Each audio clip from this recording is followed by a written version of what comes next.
Programme number 60۔ السلام علیکم۔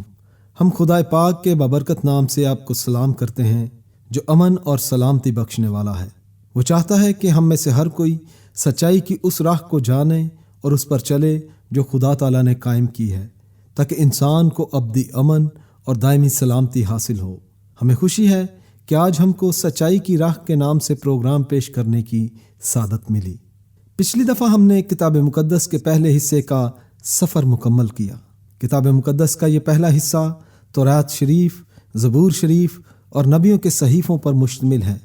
اس پہلے حصے کو پہلا عہد نامہ کہا جاتا ہے اور اسے پرانا عہد نامہ یا عہد عتیق بھی کہا جاتا ہے۔ آج ہم خدا کے کلام کے دوسرے حصے کا مطالعہ شروع کریں گے، جسے نیا عہد نامہ یا عہد نامہ جدید بھی کہا جاتا ہے۔ خدا نے اپنے کلام کو دو حصوں یعنی پرانا عہد نامہ اور نیا عہد نامہ میں کیوں تقسیم کیا؟ خدا کے پاس اس کی کئی وجوہات تھیں۔ پہلی وجہ جو ہمیں سمجھنی چاہیے وہ یہ ہے کہ پرانے عہد نامے کی تمام باتیں چونکہ مسیح کی آمد سے پہلے واقع ہوئیں اور لکھی گئی ہیں، اس لیے اس حصے کو پرانا عہد نامہ کہا جاتا ہے، اور دوسرے حصے کے واقعات اور باتیں مسیح کی پیدائش کے بعد واقع ہوئیں اور لکھی گئی ہیں، اس لیے اس حصے کو نیا عہد نامہ کہا جاتا ہے۔ پس پرانے عہد نامے کے نبیوں کا پیغام تھا کہ خدا مسیح کو بھیجے گا، اور دوسرے عہد نامے یعنی عہد جدید یا نیا عہد نامہ کا پیغام ہے کہ خدا نے مسیح کو بھیج دیا ہے، جیسا کہ اس نے پرانے عہد نامے میں نبیوں کے ذریعے وعدہ کیا تھا۔ کیا پرانا عہد نامہ اور نیا عہد نامہ دونوں کا فرق آپ کی سمجھ میں آیا؟ کچھ لوگ خدا کے کلام پر تنقید کرتے ہیں کیونکہ یہ دو حصوں میں ہے، یعنی پرانا عہد نامہ اور نیا عہد نامہ۔ ان لوگوں کا خیال ہے کہ دوسرے عہد نامہ کا مطلب ہے کہ کچھ حصہ متروک ہو گیا اور متروک شدہ باتوں کو نبیوں کی اصلی زبان میں لکھ کر دوسری کتاب بنائی گئی ہے، مگر ایسا نہیں ہے۔ نبیوں نے پہلے عہد نامے یعنی پرانے عہد نامے میں جو کچھ لکھا ہے، نیا عہد نامہ اس کو منسوخ نہیں کرتا، بلکہ یہ ثابت کرتا اور تصدیق کرتا ہے کہ اسے نبیوں نے لکھا ہے، اور نیا عہد نامہ یہ شہادت دیتا ہے کہ خدا نے پرانے عہد نامے کی نبوتوں کو، وعدوں کو اور نشانیوں کو پورا کیا ہے۔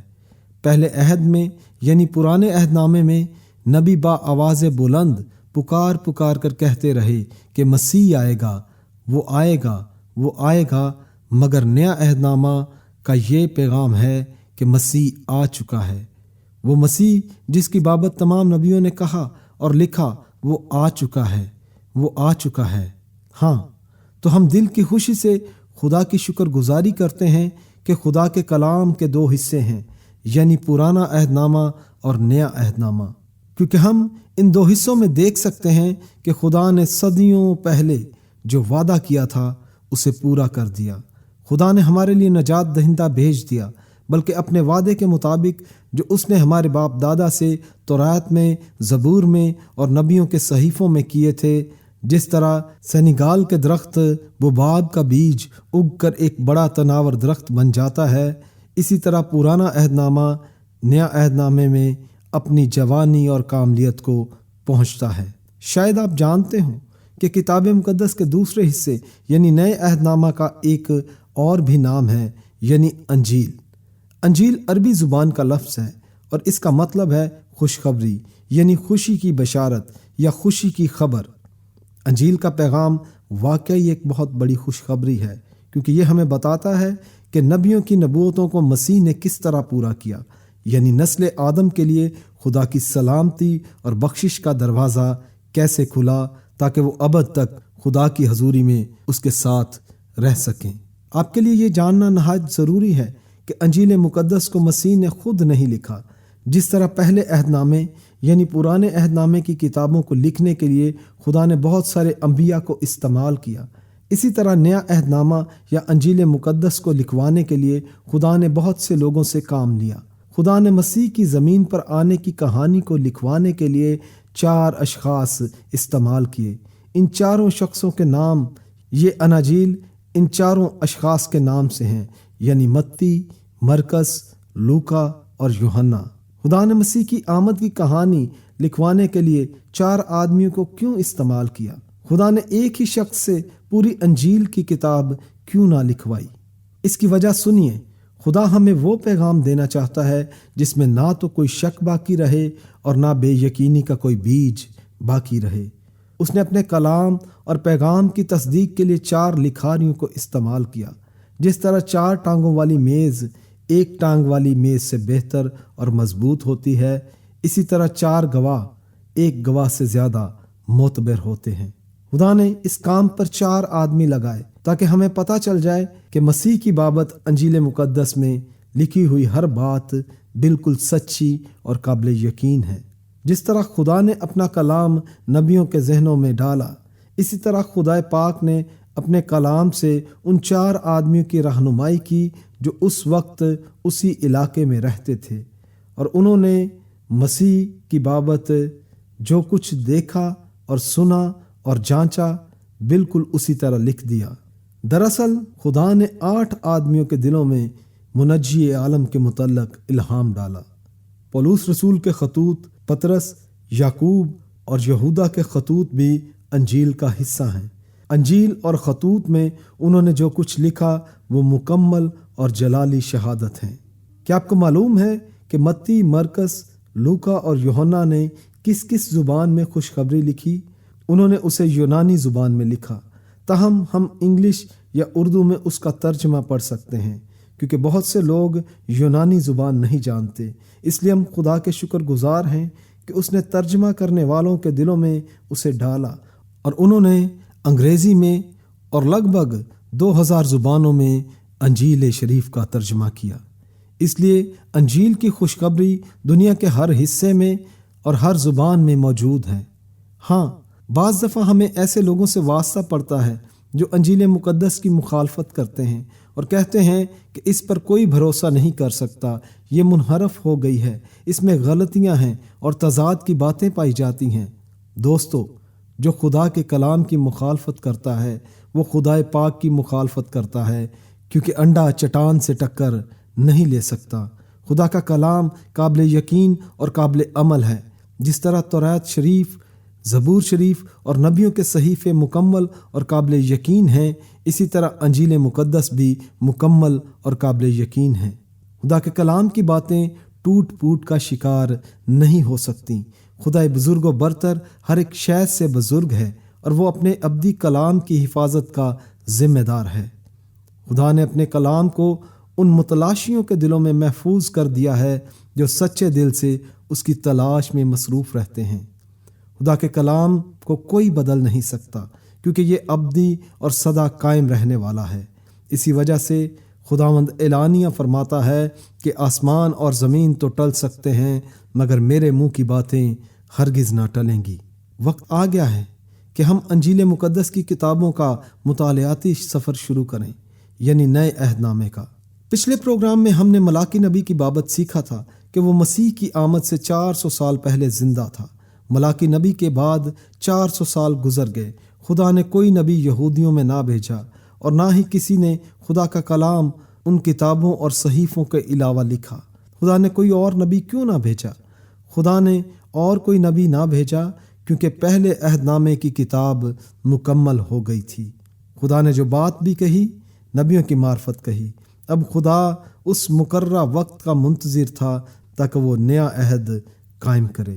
ہم پہلے دیکھ چکے ہیں کہ یسایہ نبی نے اور ملاکی نبی نے اپنی نبوتوں میں مسیح کی آمد سے پہلے ایک نبی کو بھیجنے کا منصوبہ بتایا ہے کہ خدا ایک ایسا نبی بھیجے گا جو مسیح کے آگے آگے اس کی راہ تیار کرے گا۔ کیا آپ کو معلوم ہے وہ نبی کون تھا؟ جی ہاں، وہ نبی یوحنا نبی تھا۔ یوحنا کے باپ کا نام زکریا تھا۔ زکریا کاہن تھا جو یروشلم کی ہیکل میں لوگوں کی جانوروں کی قربانیاں خدا کے حضور قربان گاہ پر چڑھانے پر متعین تھا۔ اب انجیل مقدس کھولیں اور لوکا رسول نے یوحنا نبی کی پیدائش سے متعلق جو لکھا ہے اس کا مطالعہ کریں۔ خداوند کا کلام بیان کرتا ہے، یہودیہ کے بادشاہ ہیرودیس کے زمانہ میں ابیا کے فریق میں سے زکریا نام ایک کاہن تھا اور اس کی بیوی ہارون کی اولاد میں سے تھی اور اس کا نام الشبا تھا، اور وہ دونوں خدا کے حضور راست باز اور خدا کے سب احکام و قوانین پر بے عیب چلنے والے تھے اور ان کے اولاد نہ تھی، اور الشبہ بھانج تھی، اور دونوں عمر رسیدہ تھے۔ جب وہ خدا کے حضور اپنے فریق کی باری پر کہانت کا کام سر انجام دیتا تھا تو ایسا ہوا کہ کہانت کے دستور کے موافق اس کے نام کا کرا نکلا کہ خداوند کے مقدس میں جا کر خوشبو جلائے، اور لوگوں کی ساری جماعت خوشبو جلاتے وقت باہر دعا کر رہی تھی کہ خداوند کا فرشتہ خوشبو کے مذبح کی داہنی طرف کھڑا ہوا اس کو دکھائی دیا، اور زکریا دیکھ کر گھبرایا اور اس پر دہشت چھا گئی، مگر فرشتہ نے اس سے کہا، اے زکریا خوف نہ کر، کیونکہ تیری دعا سن لی گئی، اور تیرے لیے تیری بیوی الشبہ کے بیٹا ہوگا، اور تو اس کا نام یوحنا رکھنا، اور تجھے خوشی و خرمی ہوگی، اور بہت سے لوگ اس کی پیدائش کے سبب سے خوش ہوں گے، کیونکہ وہ خداوند کے حضور میں بزرگ ہوگا، اور ہرگز نہ میں اور نہ کوئی اور شراب پیے گا، اور اپنی ماں کے بطن ہی سے روح القدس سے بھر جائے گا، اور بہت سے بنی اسرائیل کو خداوند کی طرف جو ان کا خدا ہے پھیرے گا، اور وہ ایلیا کی روح اور قوت میں اس کے آگے آگے چلے گا کہ والدوں کا دل اولاد کی طرف اور نافرمانوں کو راست بازوں کی دنائی پر چلنے کی طرف پھیرے، اور خداوند کے لیے ایک مستعد قوم تیار کرے۔ زکریا نے فرشتہ سے کہا، میں اس بات کو کس طرح جانوں، کیونکہ میں بوڑھا ہوں اور میری بیوی عمر رسیدہ ہے؟ فرشتہ نے جواب میں اس سے کہا، میں جبرائیل ہوں جو خدا کے حضور کھڑا رہتا ہوں، اور اس لیے بھیجا گیا ہوں کہ تجھ سے کلام کروں اور تجھے ان باتوں کی خوشخبری دوں، اور جس دن تک یہ باتیں واقع نہ ہو لیں تو چپ کا رہے گا اور بول نہ سکے گا، اس لیے کہ تو نے میری باتوں کا جو اپنے وقت پر پوری ہوں گی یقین نہ کیا۔ اور لوگ زکریا کی رات دیکھتے اور تعجب کرتے تھے کہ اسے مقدس میں کیوں دیر لگی۔ جب وہ باہر آیا تو ان سے بول نہ سکا، پس انہوں نے معلوم کیا کہ اس نے مقدس میں رویا دیکھی ہے، اور وہ ان سے اشارے کرتا تھا اور گونگا ہی رہا۔ پھر ایسا ہوا کہ جب اس کی خدمت کے دن پورے ہو گئے تو وہ اپنے گھر گیا۔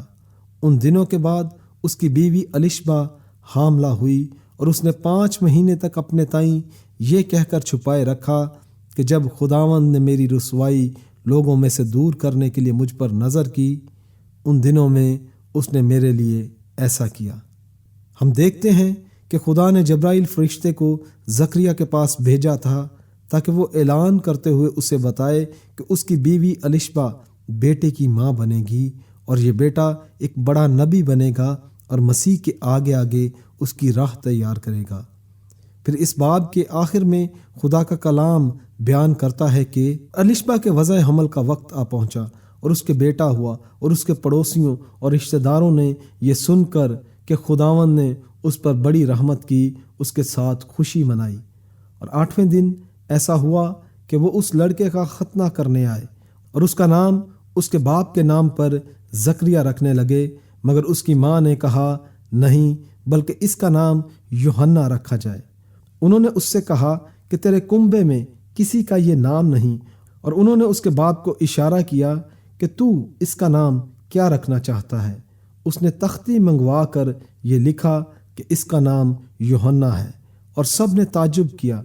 اس کا منہ اور زبان کھل گئی، اور وہ بولنے اور خدا کی حمد کرنے لگا، اور ان کے آس پاس کے سب رہنے والوں پر دہشت چھا گئی، اور یہودیہ کے تمام پہاڑی ملک میں ان سب باتوں کا چرچا پھیل گیا، اور سب سننے والوں نے ان کو دل میں سوچ کر کہا، تو یہ لڑکا کیسا ہونے والا ہے، کیونکہ خداوند کا ہاتھ اس پر تھا۔ اور اس کا باپ زکریا روح القدس سے بھر گیا اور نبوت کی راہ سے کہنے لگا کہ خداوند اسرائیل کے خدا کی حمد ہو، کیونکہ اس نے اپنی امت پر توجہ کر کے اسے چھٹکارا دیا، اور خادم داؤد کے گھرانے میں ہمارے لیے نجات کا سینگ نکالا، جیسا کہ اس نے اپنے پاک نبیوں کی زبانی کہا تھا، جو کہ دنیا کے شروع سے ہوتے آئے ہیں، یعنی ہم کو ہمارے دشمنوں سے اور سب کینہ رکھنے والوں کے ہاتھ سے نجات بخشی، تاکہ ہمارے باپ دادا پر رحم کرے اور اپنے پاک عہد کو یاد فرمائے، یعنی اس قسم کو جو اس نے ہمارے باپ ابراہیم سے کھائی تھی کہ وہ ہمیں یہ عنایت کرے گا کہ اپنے دشمنوں کے ہاتھ سے چھوٹ کر اس کے حضور